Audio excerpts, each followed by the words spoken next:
अस्सलाम वालेकुम दोस्तों, उम्मीद करता हूँ आप सब खैरियत से होंगे, अपना लाइफ अच्छी तरीके से एंजॉय कर रहे होंगे। तो दोस्तों हमारे साथ मौजूद है तनवीर अफरोज भाई। तनवीर अफरोज भाई से हम जानेंगे कि किस तरीके से जो एपी सिंह है वो सीमा को बाहर लेके गया और ये कहीं बैठे गुप्त तौर पर टेबल टॉक की इन्होंने किन लोगों से मीटिंग इनकी हुई, प्लस जो जेवर कोर्ट के अंदर जाके इन्होंने फोटो शूटिंग करी, वीडियो बनाई, ये क्या था, ये सब कुछ जानेंगे तनवीर भाई। जी तनवीर भाई अस्सलाम वालेकुम। वालेकुम अस्सलाम। वकास भाई, पहली बात तो ये कि जेवर कोर्ट के अंदर गए ही नहीं, उस दिन तो बंद थी अदालती मामलात, अदालती कार्रवाइयां। जिस तरीके से जनाब हिमांत पराशर जी कह रहे हैं कि जो चौथा वो सैटरडे होता है महीने का, तो उसमें हमारे जो अदालती मामलात या अदालती जो भी प्रक्रिया है वो बंद रहती है। ठीक है, तो ये वहां जाके जिस तरीके से इन्होंने फोटो शूटिंग करवाई या जो भी इन्होंने वहां पे ड्रामा रचाया वो बेनकाब हो गया।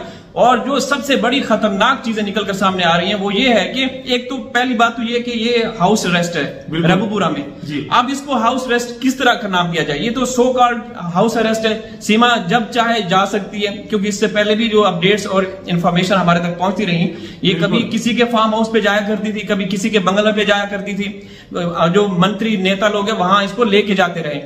तो अब ये बात आप लोग को पता चल गया होगा कि ये सही कहते आ रहे थे शुरू से, क्योंकि अब तो जिस तरीके से इन्होंने ढोंग रचाया, जिस तरीके से इन्होंने ये ड्रामा रचाया, ये तो बेनकाब हो गया।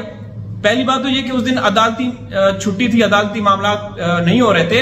ये यहां से निकले, एपी सिंह अपनी गाड़ी में लेके गया और ना जाने कहां कहां इसको लॉन्ग जो इसकी लॉन्ग ड्राइव है उसको उस पे लेके गए, आइसक्रीम खिलवाते रहे इसको।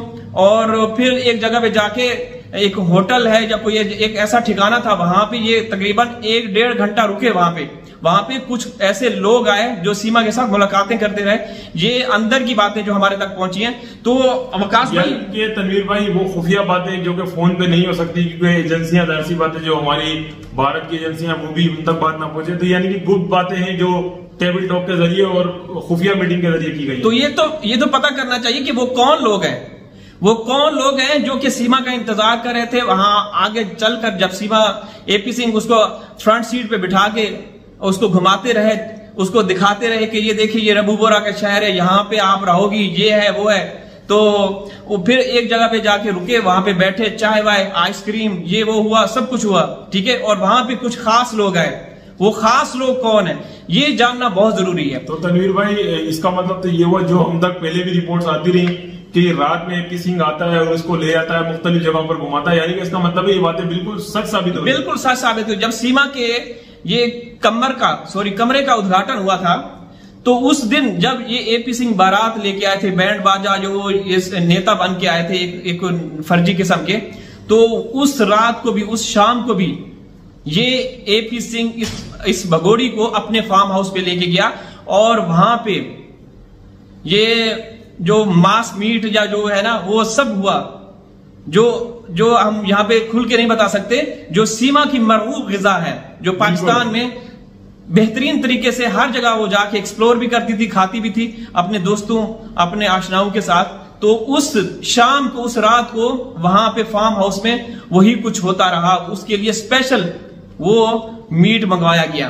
तो अब आप अंदाजा लगा सकते हैं, जब ये पूरे हिंदुस्तान को, पाकिस्तान को इस केस में लोग जो भी पूरी दुनिया से दिलचस्पी ले रहे हैं इस केस में, उन सबको ये गुमराह कर रहे हैं। छुट्टी वाले दिन सीमा को लेके गया और वहां पे जाके जो माननीय न्यायालय है या जो मुअज़्ज़िज़ अदलिया है उसके सामने, उस गेट पे जाके इन्होंने फिर से ड्रामा रचाया। वो तनवीर भाई एक खबर और भी सुनने में आ रही है, जो कि जैसा आपने बताया कि हिमांत पराशर सर जी ने बताया है कि हर महीने का जो चौथा हफ्ता होता है आखिरी, उसमें बिल्कुल मुकम्मल तौर पर जो कोर्ट की छुट्टी होती है।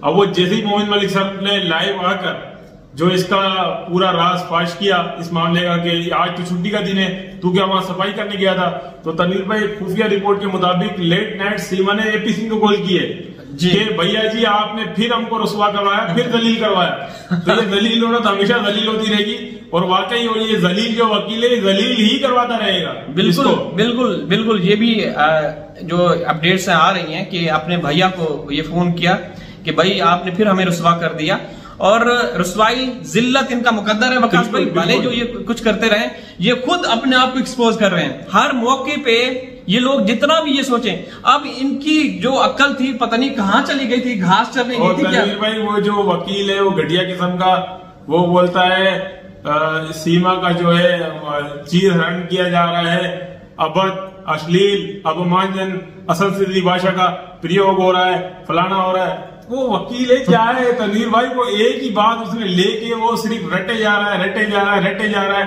और फिर कहता है कि जो है ना अश्लील भाषा का प्रयोग होता है, गैर कानूनी बातें कर रहे हैं, ऐसी बातें कर रहे हैं। तो गैर कानूनी बातें और गैर कानूनी काम तनवीर भाई ये कर रहा है, बिल्कुल, या कि जो गुलाम हैदर भाई के जो सपोर्ट में लोग खड़े हैं वो कर रहे हैं। नहीं वकास भाई देखिए, पूरी दुनिया जानती है निर्भया केस के वक्त से ये लोगों को गुमराह करता आ रहा है जी। इसकी जो ऐसी की तैसी हुई है ना, इसकी जो बैंड बजाई ना, उस वक्त हिंदुस्तान की जो मेन स्ट्रीम चैनल है, आज तो खैर सीमा की फेवर में, सीमा की स्मेल सूंघने के चक्करों में उसके पीछे पड़े हुए हैं, उसके पक्ष की बात करते हैं हमेशा। तो उस वक्त सही मायनों में इसकी जो बैंड बजाई ना हिंदुस्तान के जो मेन स्ट्रीम चैनल है, इन्होंने इसको कहीं का नहीं छोड़ा, बिल्कुल। तो उस वक्त से इसकी इंसल्ट हो रही है, इसकी तौहीन हो रही है, और ये बंदा इतना ढीठ है कि इसके ऊपर कोई असर नहीं हो रहा। मैं यहाँ पे ये सोचता हूँ वकास भाई, देखिए इसको मेरे ख्याल में 20-25 साल का तजुर्बा होगा वकालत का, लेकिन इसको इतना नहीं पता कि इन्होंने सलाह मशवरा नहीं किया होगा सीमा के साथ, या सीमा ने उसको नहीं बताया होगा, या किसी और ने नहीं बताया कि भाई जो उस दिन छुट्टी थी तो छुट्टी के मौके पे फिर हम लोग एक्सपोज होंगे, हम इस तरीके से ड्रामा करेंगे। तनवीर भाई कहते हैं ना कि झूठ के पांव तो है नहीं, ये हमेशा झूठ बोलते हैं और कोई ना कोई सबूत छोड़ देते हैं। तो तनवीर भाई आप उस वीडियो के अंदर देख लें, करीब करीब में कोई भी नजर नहीं आ रहा है। ये खाली फोटो सेशन करने के लिए, अपनी एक वीडियो बनाने के लिए 2.5-3 मिनट की, क्योंकि अब तक ये जितनी भी कार्रवाई कर रहा है वीडियो पे कर रहा है, इसके बाद कोई कानूनी तो कागजात है नहीं। तो इसने बोला चलो आज जो है ना सीमा को घर से बाहर निकाल के दुनिया को ये बेवकूफ बनाने की कोशिश करेंगे कि सीमा को कोर्ट में बुलाया गया। तो मोहन अली सर ने तो बोला है भाई सीमा को बुलाया गया है तो अकेले सीमा को थोड़ी बुलाया जाएगा। हाँ बिल्कुल। तो मैं ये मानता हूँ तनवीर भाई, ये जेवर जो कोर्ट है, जेवर कोर्ट की भी एक तौहीन की गई है, और जेवर कोर्ट को तनवीर भाई फील्ड फॉर एक्शन लेना चाहिए। बिल्कुल बिल्कुल, मैं यही बात करने लगा हूँ कि जेवर कोर्ट को फौरन से पहले एक्शन लेना चाहिए कि एक इंटरनेशनल क्रिमिनल भगोड़ी 420 चोरनी माननीय न्यायालय के सामने आके, और एक देशद्रोही, मतलब दोनों के जो इनकी अगर इनका करैक्टर देखा जाए तो दोनों का दागदार इनका करैक्टर है, और दोनों ही अश्लील लोग हैं, दोनों ही जलील लोग हैं। और वो तो चूसा हुआ आम, वो तो ना 3 में है ना 13 में है, वो तो एपी सिंह की सौतन है, लप्पू, ठीक है, उसका वो तो किसी खाते में नहीं, उसको भी हम किसी खाते में शुमार नहीं कर रहे।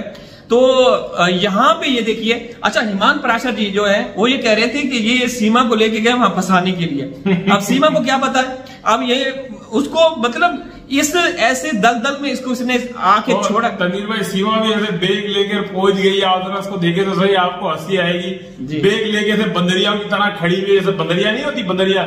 और तनवीर भाई आपको एक और मैं मजे की बात बताने जा रहा हूँ जी, आपको बड़ा ही ज्यादा मजा आएगा कि यार ये वकास भाई आपने क्या बात कर दी।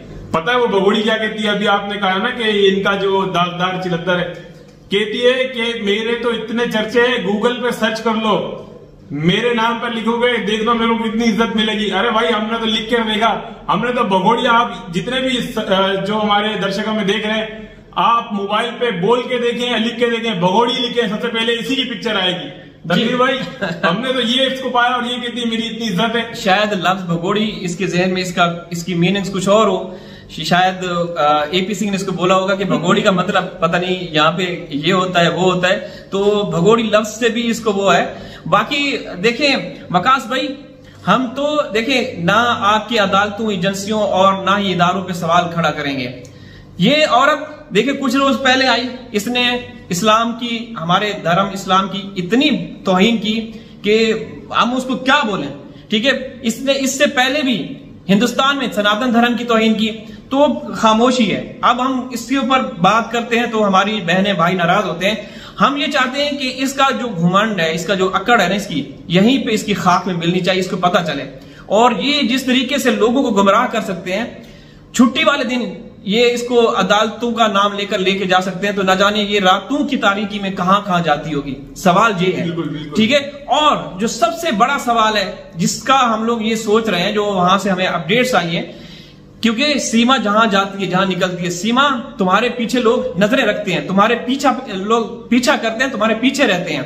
ये मत समझना कि मैं अगर निकल गई, मैं फार्म हाउस पे चली गई तो किसी को पता नहीं चलेगा, मैं किसी बड़े नेता के पास चली गई तो किसी को पता नहीं चलेगा। तू अदालतों का जो तूने ड्रामा किया, जब सीमा तू बाहर गई, वहां होटल पे जो लोग आए वो कौन थे, जहां पे तुमने बातें की उनसे, वो लोग कौन थे, ये बताइएगा। एपी सिंह तू भी ये बता कि वो कौन है, सीमा का इंतजार कर रहे थे। ये किस तरीके से मुमकिन है कि एक इलीगल तरीके से आई खातून जिसकी बेल इस शर्त पे हुई थी कि ये कभी बाहर निकलेगी नहीं, और अगर निकलेगी तो प्रशासन जो पुलिस वगैरह उससे परमिशन लेनी होगी, जो जांच एजेंसी है उनसे परमिशन लेनी होगी, वरना ये कभी भी किसी भी सूरत में नहीं निकल सकती। तो एपी सिंह लॉन्ग ड्राइव पे कैसे लेके गया, कैसे लेके गया, ये सवाल है। और जो एपी सिंह ने बंदे बुलाए, जो गुप्त मुलाकातें होती रही, वो कौन थे, तो ये सवाल रहेगा। अब हम लोग वीडियो का इख्तिताम करते हैं, हाजिर होंगे किसी और वीडियो में, तब तक अल्लाह हाफिज।